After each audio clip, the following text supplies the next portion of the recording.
In Ganzfeld studies, like this one at the University of Edinburgh, the matches between the target video pictures and the dreamlike images of the subjects consistently exceed chance. What we see in the Ganzfeld is, in my own research, 47% response rate, which is almost double what you'd expect by chance. If it's a coincidence in this lab, then it's also a striking coincidence that is happening in other labs worldwide. It's not the result of one experimenter or one experiment. It's many, many people doing many, many studies. And this builds an incredibly persuasive database. The dream telepathy experiments give a certain result, and the Ganzfeld experiments give almost exactly the same result. Both of those are looking for telepathy.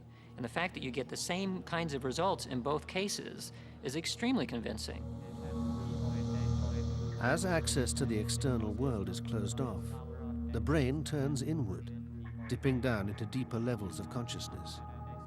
It's a state very similar to dreaming, and this has led psychologists to speculate that sensory deprivation may be the key to understanding telepathy.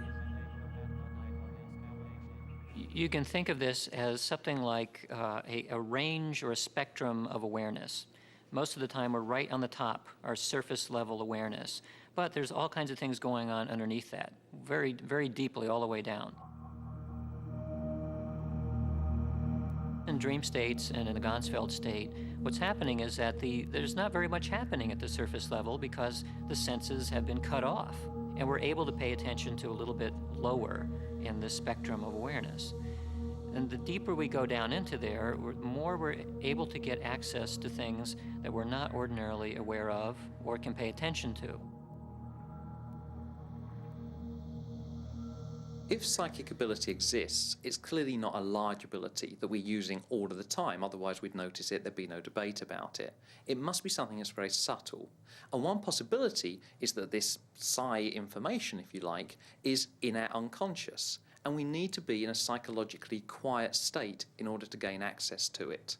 And that state might come about if we're dreaming, in a relaxed sort of sleep state, or in the Ganzfeld state, when we've had external stimulation cut off, and there we are, alone with our thoughts.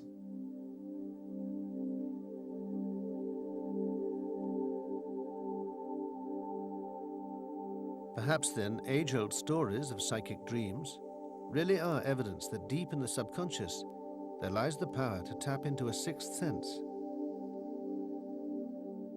Whatever the explanation, the evidence of Maimonides is that dream telepathy could be a reality. Mainstream science is going to have to push and shove and expand and revise in order to accommodate what we've found out in the dream telepathy experiments, in the Ganzfeld experiments. The direction that science has been taking over the last few hundred years is completely consistent with a worldview which will eventually not only explain but fully predict that things like telepathy must exist. If a new science of consciousness is to emerge, it will need to encompass the potential of the sleeping mind to receive information not available to us when we're awake. As of now, we have only glimpsed the possibilities.